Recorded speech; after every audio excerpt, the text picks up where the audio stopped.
Sada Shiva Bolo, Om Namah Shivaya.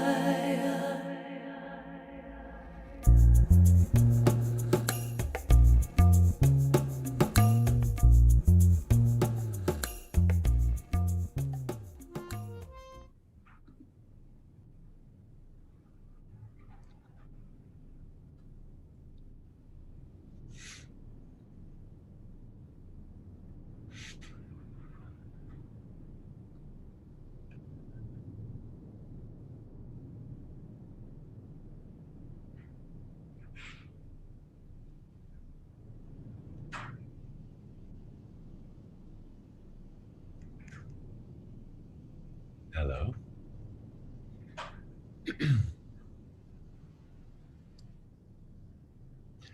One way to describe meditation is divesting yourself of everything you think is you. And by that I mean divesting yourself of your perceptions, your ideas, your feelings, your emotions, your thoughts, your body, your situations, your history, your story.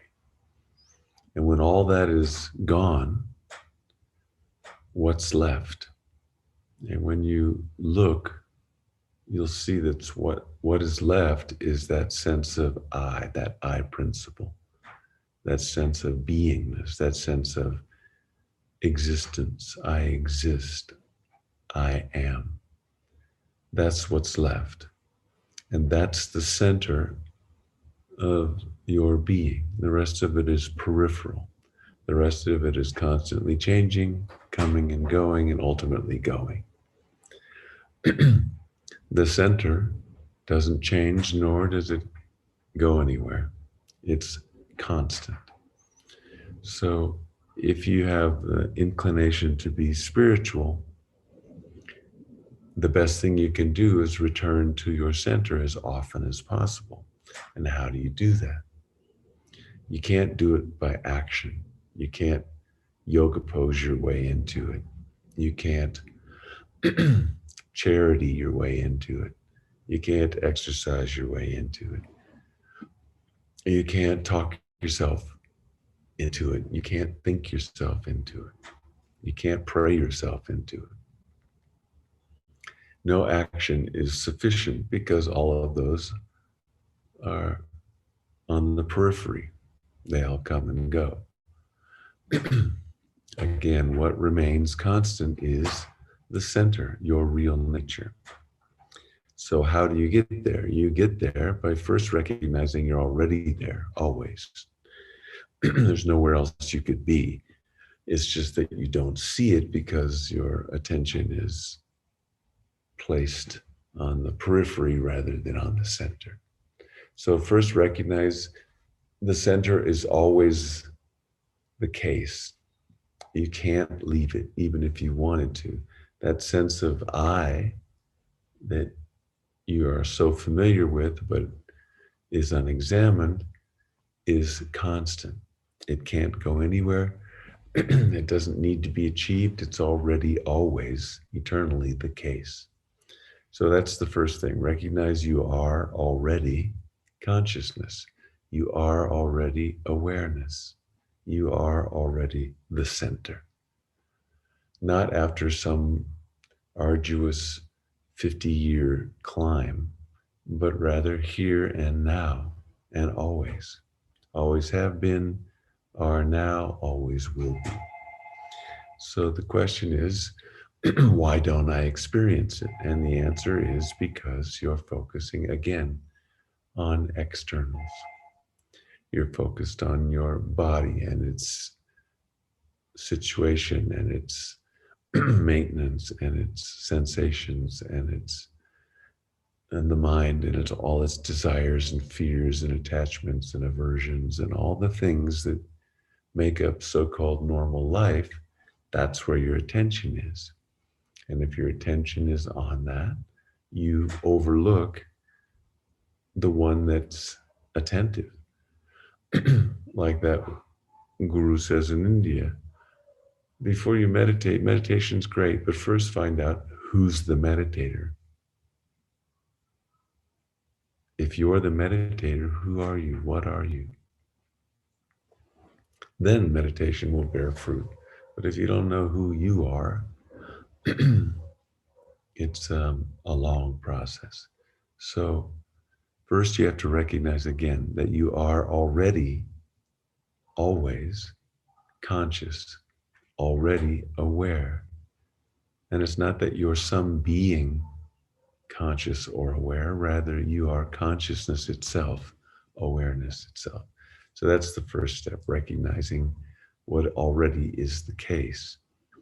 And second step is returning to that experience as often as you can, in between every perception, in between every feeling, in between every thought, is that timelessness, that center. If this wasn't the case, then you would just have one thought. But because thoughts come and go, there's a gap between every thought. There's a gap between every emotion. There's a gap between every sensation. There's a gap between every perception. And that gap is that timeless essence, your real nature, consciousness itself. So the more you can drop into the gap in between the appearance, the more you rest in your center. The more you rest in your center, the less perturbed you are by appearances, and also, more importantly, the happier you are.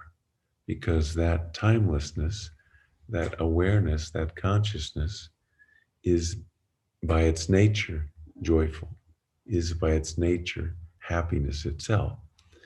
It's not that you get that and then you get happy. It is happiness. That is your nature. And if you don't experience it, it's because it's tainted by mind. The mind is all over the place. Mind is constantly moving. And again, the mind is always desiring, or, it's got attachment or aversion. It either wants something or it doesn't want something. And that liking and disliking, pushing and pulling, wanting and not wanting, that's all mind. And that is what's in the way of you experiencing your fundamental nature.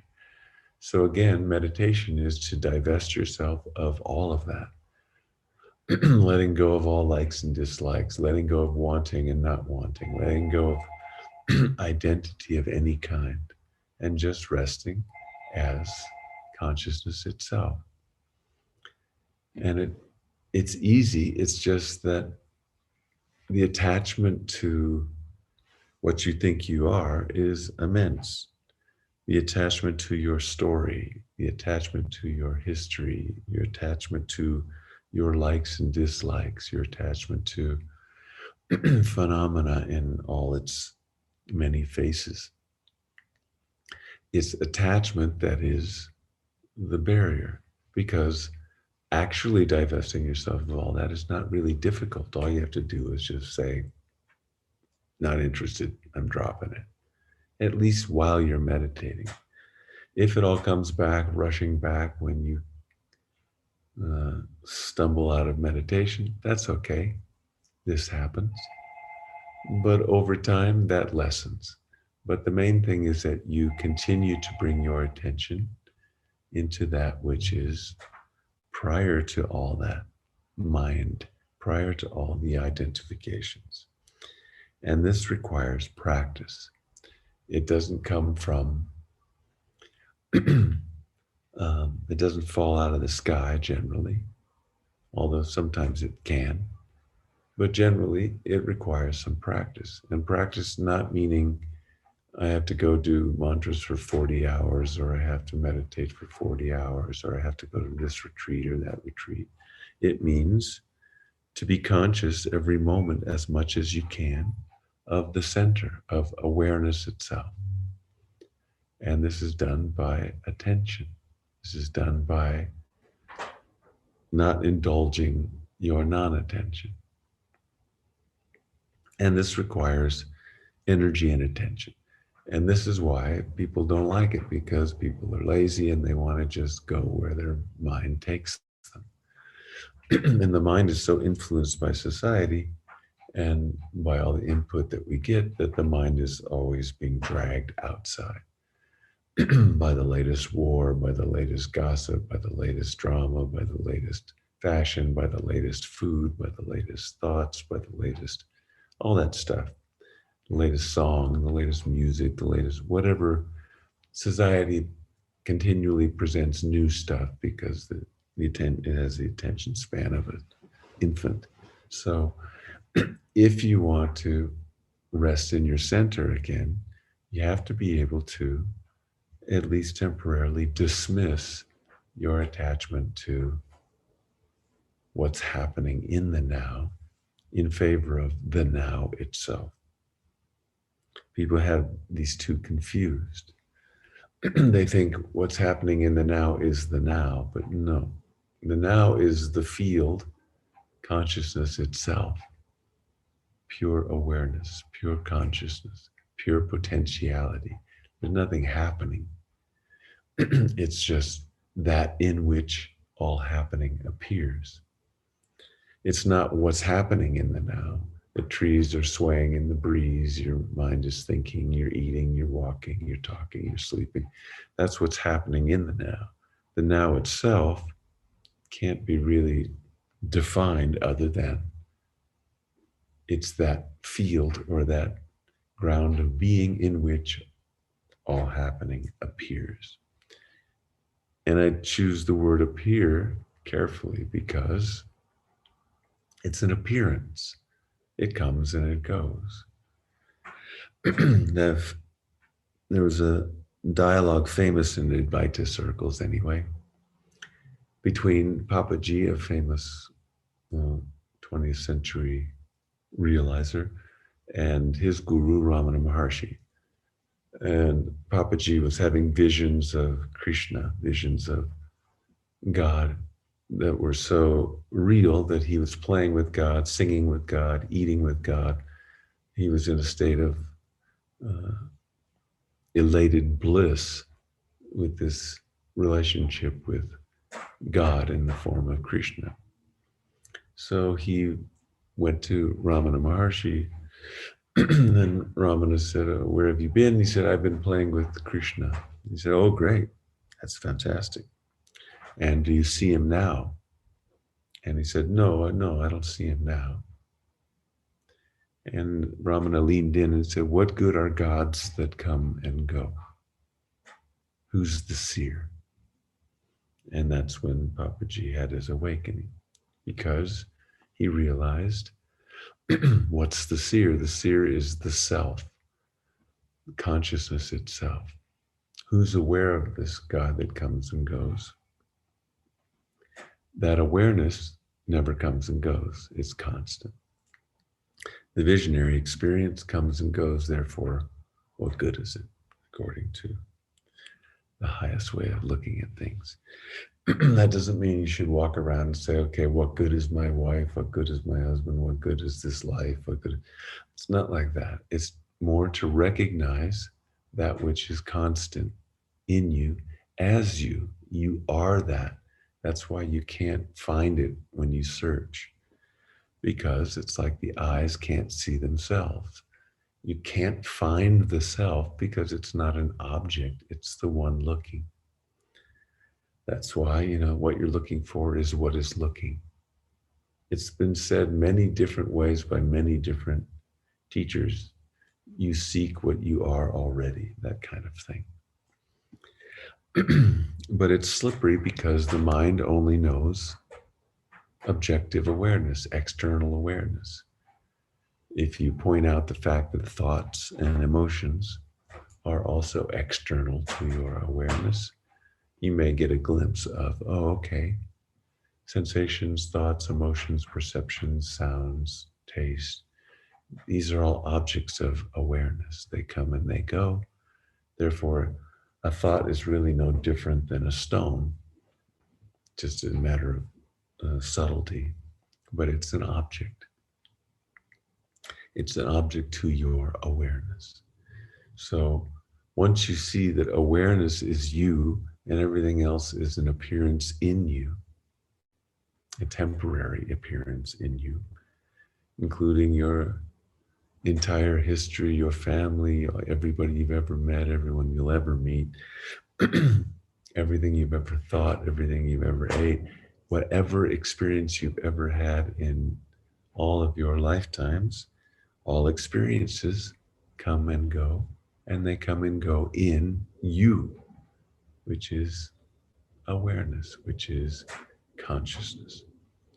So this understanding is vital because until you have it, you seek for experiences to liberate you. You think you're going to have some huge hallucinogenic experience and then you'll be free. But it doesn't work that way.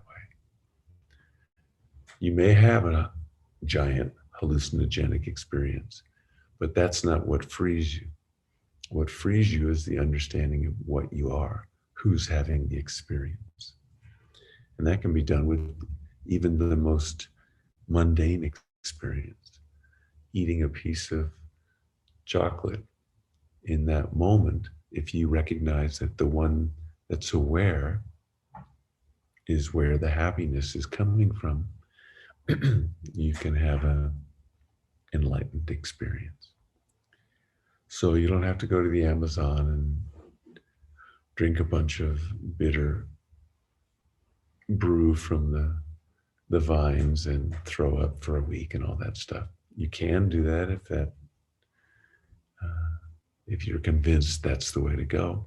But ultimately, the idea, again, is to get back to your center, not to indulge the periphery. And all experience is peripheral to you. You are the center. Everything else is spinning on the outside of that sphere.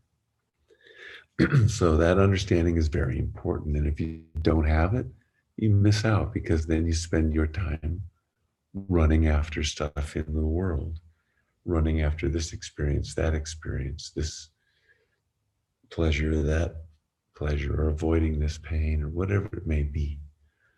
If only I have this, whatever your particular recipe is for happiness.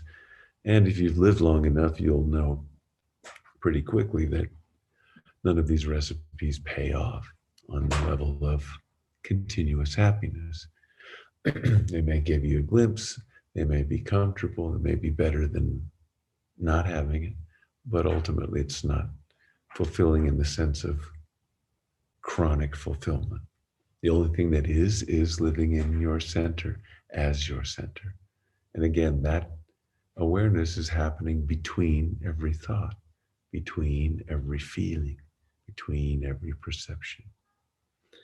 So the more that you can dive into that timeless, eternal, in-between phenomena, the more you dwell in the center. And this is where meditation excels, because that's what meditation is. Dropping everything you think you are, but aren't, in favor of that which is formless, can't be described, and yet is the source of all happiness, all peace, all joy, all bliss. And if you meditate regularly, you'll start to drop into those moments, not fully, but initially just even little glimpses. You could be sitting there an hour and you may have microseconds of it, and the rest of the time you're sitting there thinking, or you're wanting or not wanting, or doing the normal mind stuff. But that's okay. This is how it goes. As you continue, you'll get more than little microseconds. You'll get little glimpses. You'll fall into that state of reverie where you are united with your real nature. And as you progress on this, it's the seeming progression. It's always the case, but it's the seeming progression in the sense that you aren't normally aware of it, and now you are, and then you aren't, and then now you are. Over time, the awareness of awareness becomes chronic. And then even in the midst of everything, anything, whether you're happy or sad, whether you're miserable or you're blissed out, whether you're in pain or you're in pleasure, it doesn't make any difference. You're aware of your real nature. And this is the point, and that's called awakened living. And this is fundamentally fueled by your practice, your meditation. So again, it's a combination of understanding and recognition plus the experience. So the understanding you need to have is you are already free. You are already that. It's not something that you achieve. Rather, it's your real nature always and now. Always already the case. So that's first. And then second, you have to be willing to sacrifice your attachment to everything you think you are, at least while meditating every day. And this can be a little problematic only in that the mind is resistant. The mind is attached. It's attached to it. It doesn't want to sit down and get quiet. It wants to indulge its attachment to, Instagram or lunch or conversation or whatever it may be. It's, the mind fixates on certain thoughts, certain stories, often to make itself feel good, but just as often to make itself feel bad. So however you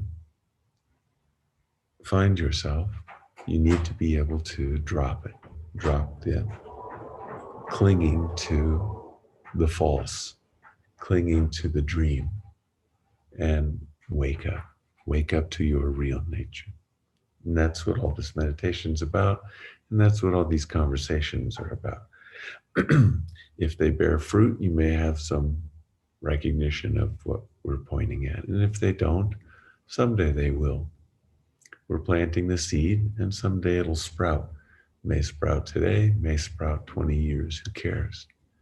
As long as someday you awaken to the fact that, oh, I'm not what I've been told I am. I'm not what I've thought I am. I'm not what I feel I am. I'm rather that which is always already the case. So we're going to meditate now. And you can use the mantra if you want to focus your attention on one point. So the mind has still a little activity, but just enough to hold itself in the here and now. So if you're going to use the mantra, the one I suggest is Om Hreem Namah. If you don't want to use the mantra, or you have a mantra of your own, you can do that. If you don't want to use it, you can just get quiet. But getting quiet means you allow the mind to settle, and you allow yourself to drop into that state between thoughts, that state between feelings. All right? So that's what we're going to do today. You're renouncing your attachment to the dream appearance of thoughts, feelings, sensations, and perceptions, at least temporarily, in favor of being aware of awareness itself, being aware of being conscious. Just resting as I am, in I am. I am being, I am conscious. There's nothing I need, there's nothing I want, there's nothing I seek, there's no future, there's no past. There's just beingness. That's what you rest in. So we're going to do that for a while and see what happens, all right? But don't make a big effort. This is not effort-based. This is relinquishing effort. You let go. You're too lazy to even think. You just let yourself drop into your real default setting, which is awareness itself, that which is constantly present. All right? Okay. We'll see you in a little while.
in this moment, the only moment that actually is, you are aware and you are aware of objects subtle and gross. That presence, that awareness that you are, again, unchanging, eternal. What you're aware of, always changing and temporary. To know this and to notice this is called discrimination between the real and the unreal. It's one of the first disciplines of a real yogi.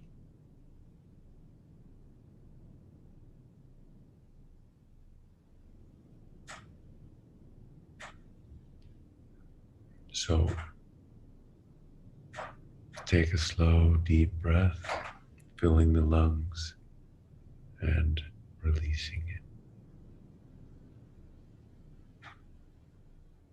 Whatever state you find yourself in, calm and collected or agitated, freaked out, both are just states of mind, superimposed on you, pure awareness.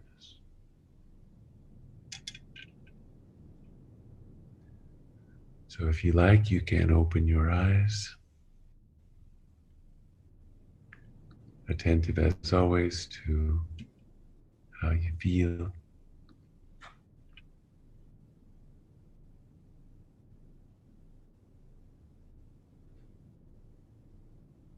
All right, yes. Nice to be in your presence. If you have any questions for the next question and answer session I do, whenever that happens, you can write them, send them to our hostesses, and then we'll take a look at them and see what happens. All right.